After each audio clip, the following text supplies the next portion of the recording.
everyone, welcome back to my channel. My name is Erica. Today I'm going to show you how to make this cute little over-the-shoulder tie boho bag.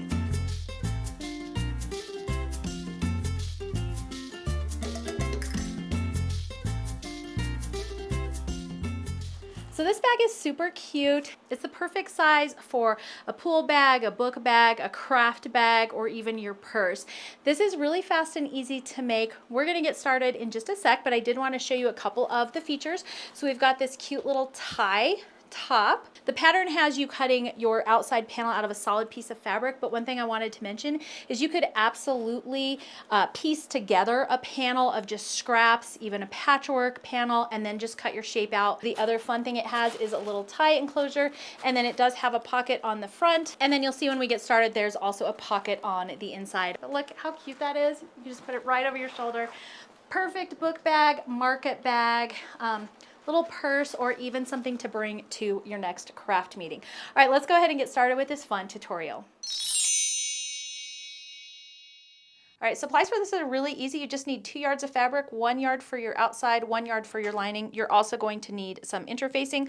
I am using this Shape Flex. I will have a link to everything I'm using below. And then the only other thing you're gonna need is the pattern. So my pattern includes a template for the pocket, and then it also includes a template for the bag itself. It's really easy to put together. And the way that I like to prepare that is to just cut along the fold as it comes off the bolt. That way you have 2 identical sized pieces. And then when you fold those pieces in half lengthwise, you'll have that fold and you can cut the fabric using the template provided. And then you're also going to take your pocket template and just place it in anywhere in this empty space where you have room on your fabric. Next, you're going to take your rotary trimmer and just trim out along the pattern. Once you're done cutting out your outside and lining fabric, you're going to take the same template, place it on your interfacing, and you're going to cut out 2 pieces of the interfacing using the same method. All right, so I've gone ahead and cut out all my pieces. You're gonna have 2 pieces of your fusible for your bag shape, 2 pieces of lining, and then 2 pieces of outer bag panel. And you might notice here that I actually have a 2-tone outer bag panel. That's because I actually cut my outer bag pieces out of some scraps that I sewed together from leftover fabrics. The next thing we're going to do is take our fusible and just fuse it onto the outer panels. So I've already done one of the pockets just so you can see the fusible. The fusible on the pocket is going to be slightly smaller than the pocket fabric itself, so about 1/4 of an inch around, and that's just to help with bulk on that seam when we make our pocket.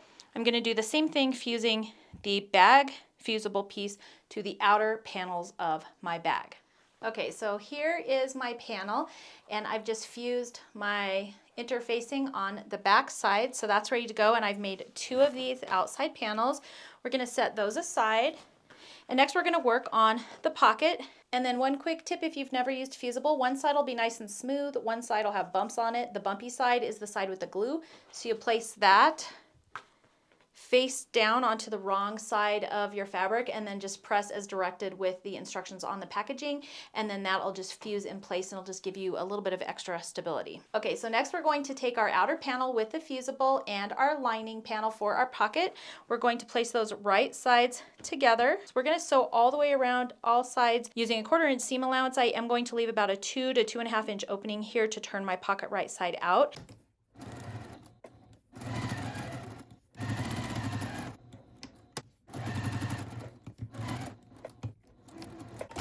All right, I've sewn around my pocket. The next thing I'm going to do is just clip off my corners, and you just don't want to clip into your stitch line. So we're just taking away some of the bulk here, but again, don't clip through your stitch line, that would be bad. And then now we can go ahead and turn our pocket right side out. And one thing I grabbed for this task is my point turner / harrow marker. This is from Modern American Vintage. He does handmade sewing tools. They're beautiful, beautiful quality. As you can see, this is so amazing. And then we're just going to fold in this opening just a 1/4 of an inch, and that I already finger pressed it, so it's really nice and easy. And then we're going to press this really quick, and then I'm going to take it to my machine and just run a top stitch right along this top edge just to make it look a little bit more finished. That's our top edge. We'll be closing up that opening when we attach it to our bag. So here's what that stitch looks like. I like to turn it up to a 3-stitch length. I think it just looks a little bit more hand stitched, even though it's not. So we're going to follow those instructions and make 2 pockets. So my lining was folded in half from when I cut out the template. So now all I need to do is center my pocket on that lining. You could also put this on the outside panel of your bag if you want a pocket on the outside as well. And then I'm going to put it about 3.5 inches down from the top, and I'm just eyeballing it, and we're just going to pin that in place so it doesn't move on us. Take this to our sewing machine. We're going to backstitch at our stops and starts, and we're going to sew down the side, across the bottom, and back up the other side, making sure that we're closing up this bottom opening when we sew it to our lining. And you're going to repeat that on both pieces of lining, or like I said, you can put a pocket on the inside and then add a pocket to the outside. You could put both pockets on the lining. You could put both pockets on the outside. All right, I've sewed on my pocket, and here is the lining pocket. And then I actually decided to go ahead and do one on the inside and one on the outside. So here is my pocket on the outside, and I thought it was kind of cute with the straps. Okay, so now we're ready to move on to the next step. So we're going to now sew our lining pieces together. We're just going to place those right sides together. And I find it easiest to line up the bottom corners and sides first. All right, so I've pinned all the way down the sides, across the bottom, and back up the other side. We're gonna sew on all those sections. We're gonna leave this center section open. Do not sew there yet.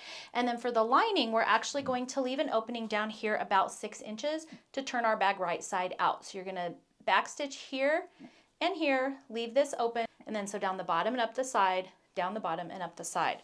We're gonna do the exact same thing for our outside bag panel, and I've already pre-pinned and prepared it as well, except for the outside panel we can sew all the way down the side, all the way across the bottom, and all the way up the other side. We don't need to leave an opening here on the outside panel. And we're going to sew all of this using a 1/2 inch seam allowance.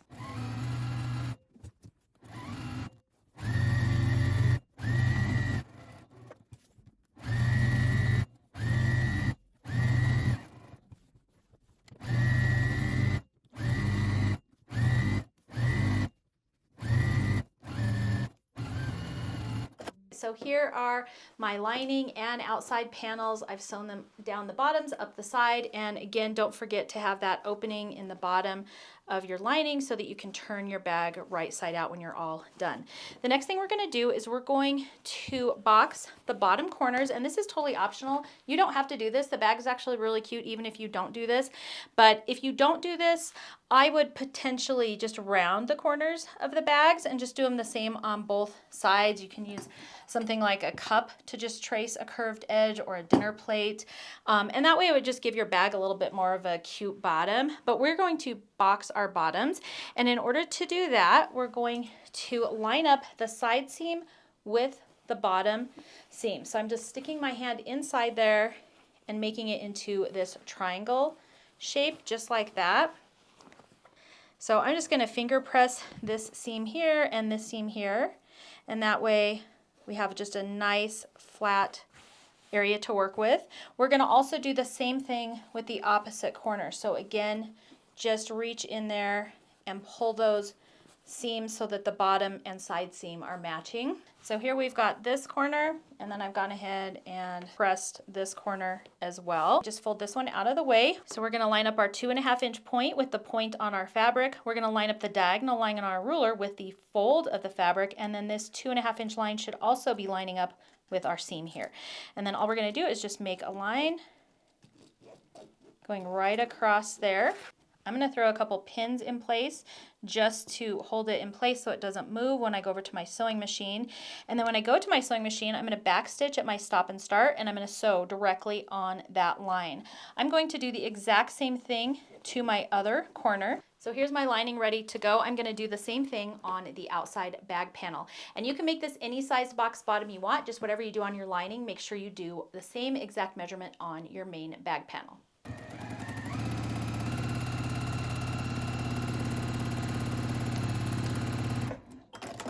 And then we'll come back and cut off this excess about a 1/2 inch away from our stitch line. All right, so here are our boxed bottoms all done and ready to go. Here are the top straps of my bag, and I just pressed those seams so it's a little bit easier to line up. We're gonna leave it inside out, just like this. We're gonna take our outside bag panel and turn it right side out, just like this. All right, and then the only other thing we need to do before we assemble our bag is add some little ties, and this is totally optional, but I've just cut 2 pieces. These are about 15 inches long of just some of my ribbon. You can make them even shorter, but I'm just gonna do a little tie closure for the top of my bag. And we're just going to center it, and we're gonna do it on the other side as well. Again, just find that center fold and pin it in place. And then if you'd like, you can just run a little basting stitch right there just to hold these in place so they don't move around when we're adding our lining and our outer panel together. All right, so I've added our ribbons to both the front and back, so now we can tie our bag closed when we're ready to do that. Next, we're going to take our outer panel, with it being right side out, we're gonna place it inside of our lining panel. Make sure the ribbons are inside as well. And then we're going to pin this around this curve. We're going to line up the side seam from our outer panel and our lining. So just these side seams, that's why I press them open. It's just a little bit easier. And we're going to go ahead and just pin or clip that in place. So I'm going to do that one. And then I'm going to do the same thing to this one. Just make sure it's not twisted or anything. And again, you're going to line up that top seam. And then we're going to go ahead and just start clipping these layers in place. So I like to start, I still have my center crease on both my panels, so I'm gonna clip in the center there. I'm also going to clip in the center on this side, just like that, clip or pin. And then we're going to just pin right along this curve all the way up to the top. And I just wanted to show you, my lining got a little bit bigger than my strap here, probably when I was cutting out my template, and that's fine. We're just gonna straighten that up. So it's not a big deal. You just want your 2 pieces to match up. So here's what our bag is looking like. And then we're just gonna take our sewing machine, and again, using a 1/2 inch or 3/8 of an inch, somewhere in there, seam allowance, we're just gonna start at one of these sides, back stitch, back and forth, and then just sew all the way around your clipped edges, and then just overlap your original stitch by about 1 inch or so. All right, we've sewn all the way around our bag. The only other thing I'm going to do here is I'm gonna just clip off a little bit of this excess around this top edge, because we've just got extra fabric right there. So I'm just gonna get rid of some of that. The other thing I like to do to make this turn out just a little bit easier is around this curve, I'm just going to just do some little clips into the fabric. You don't obviously want to get into your stitch line, but that'll just help it turn around those curves a little bit better. And then I'm gonna do that on both sides. About every inch or so, I just throw a little clip. And again, just make sure you don't go into your stitch line with this. All right, and then we should be good to go. Now we just need to turn our bag right side out through the opening in the lining. And just be patient with this part. One thing that I do like to do, but I'll just try and push it down onto my finger, or if you have like a ruler or something, and then I grab it with my fingers if I can, and then just try and pull it out that way. Makes it a little bit easier. We're going to do that on both sides. All right, once we have it all turned out, I'm going to give it a really nice good press.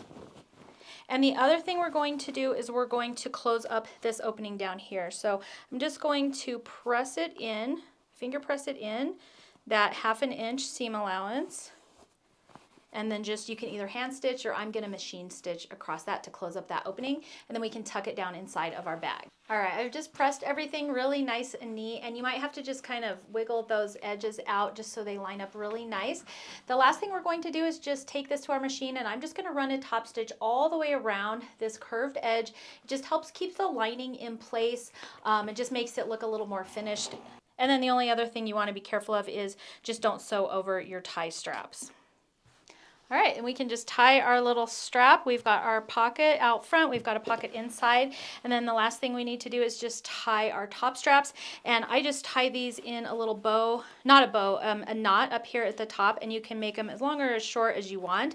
If you wanted to make this a little bit of a larger strap, just make panel 4 just a little bit longer, and you can still use the curved template at the top. All right, guys, that's it for our cute little tie top boho bag. I hope you enjoyed today's tutorial. If you did, don't forget to subscribe to my channel. You can hit the like button on this video, and you can hit that notification bell so you don't miss out on any upcoming fun. I will put a link on where you can get the pattern for the boho bag. You can also go to store.confessionofthehomeschooler.com and type in boho bag, and that should bring the pattern up for you. That's going to be it for today's video. I hope you enjoyed it. Thanks for hanging out with me, and I will see you in the next video.